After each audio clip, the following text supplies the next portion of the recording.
dadweynaha reer Somaliland meel kasta ay joogaan dal iyo dibadba gaar ahaan dadweynaha ay hor jooga ee gobolka Awdal degmada Boorama waxaan idin leeyahay dhammaantiin salaamu calaykum wa rahmatullaahi wa barakaatuhu salaadiinta wafdigaan hogaaminayo uqaasha dadweynaha kale gudoomiyaha gobolka gudoomiyaha degmada ciidamadii qalabka sida qaranka ee halkan maray dhammaan ardayda jaamacadaha inta ku nool gobolka Awdal inta ku nool degmada Boorama inta ku nool Somaliland dhammaantiinba waxaan leeyahay xuska maalinta 18 May sanad guurada 34aad ilaahayna gaarsiiya marka hore mahadle dhammaantiinna waan idin hambalyeynaya waxaan leeyahay ku soo dhawaada bashbash iyo barwaaqo ku dhaafa maalintan ilaahay maalinteedana hayna u gaarsiiyo nabad iyo barwaaqo waa waqti kulul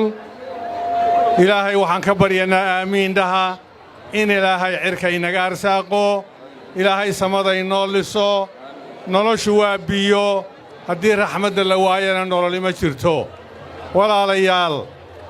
adduunyadu waxay ku dhisan tahay marka hore waa nabadgelyo haddii nabadgelyo la waayana nolol ma jirto bini'aadmigu wuxuu xayawaan kaga duwan yahay inuu tashado aayihiisa ka tashado waxaana uu horseedaa inuu midnimadiisa ilaashado oo dantiisa wada garto oo isku dan noqdo oo isku dareen noqdo ayuu wax ku qabsan karaa maanta intiina halkaa joogta oo 80% dhalinyaro tahay waxay u baahan tahay waan garananaa shaqay u baahan tahay camal bay u baahan tahay waxaan ku gaari karnaa meel kastoo Somalilandana shaqo la'aantu way jirtaa isku sheegi mayne dhalinyaradanu way shaqo laadahay waxaan u baahannahay si aan shaqo ugu helno inaynu gamaha isqabsanno midnimadeenna ilaalinno madaxweynaha iyo aniga ee xukuumadda waxaad noogu ducaysaan in ilaahayna waafajiyo wixii dani ugu jirto ummadda Somaliland haddii kale waxba idin tari mayno waxaan idinku ducaynaynaa annaguna midnimo iyo wadajir xukuumadda wadajir iyo midnimo iyo wadajir iyo waxqabad waxa ka go'an inay nolosha waddanka sare u qaado inay shaqo la'aanta wax ka qabato intii shanta bilood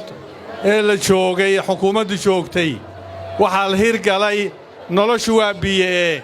31 ceel iyo dhaamam isugu jira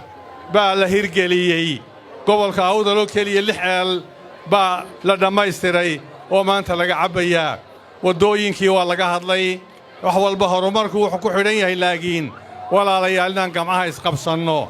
khudbaddii munaasabadda madaxweynaha akhriyey oo ummadda u jeediyey laakiin anu waxaan idin leeyahay ilaa shalay aad iyo aad baan idinku mahadnaqayaa soo dhowayntii aniga wafdigaadna soo dhowayseen walaalayaal maanta soo bixitaankani wuxuu muujinayaa oo dhammaystirayaa warar yaryar oo meelaha laga sheego oo la yidhaaho dad ka tirsan gobolka Awdal oo ka soo jeeda ayaa ka soo hor jeeda Somaliland waa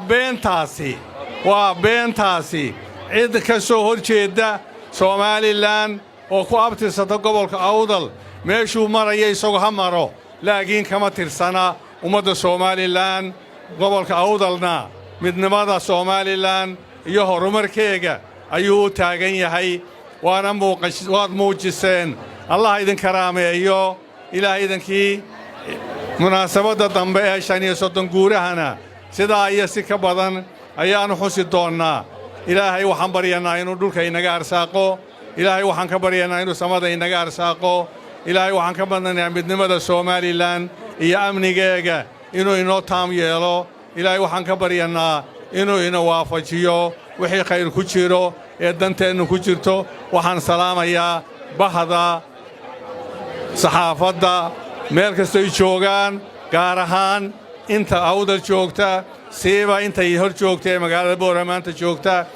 saxaafaddana dhammaantood waan bogaadinayaa waxaanan ku boorinayaa inay inta badan xoogga saaraan wixii dani ugu jirto ummadda Soomaaliland oo ay iska leeyaan oo ay ka leexdaan wixii keeni karaya khilaafaad ummadda Soomaaliland meel kasta joogto mar labaad iyo mar saddexaadba waan ugu hambalyaynayaa 18 guurada 34 guurada 18 May waxaanan aad uga xumahay shaqaaqii raacsidoodka dhacay magaalada Burco waxaanan leeyahay dadweynaha reer Burco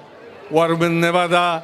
iyo wanaagga halla ilaaliyo intii dhimatay Allah u naxariisto intii ku dhaawacantayna Allah bogsiiyaan leenahay iimaankeenna Allah inoo taam yeelo ummadeenna ummad walaala Allah ka dhigo aad iyo cadceed kulul aad iyo aad baan dhammaantiin idin salaamayaa aad iyo aad baan idin salaamayaa waan idin ducaynayaa annagana noo duceeyaa salaamu calaykum waraxmatullaahi wabarakaatuh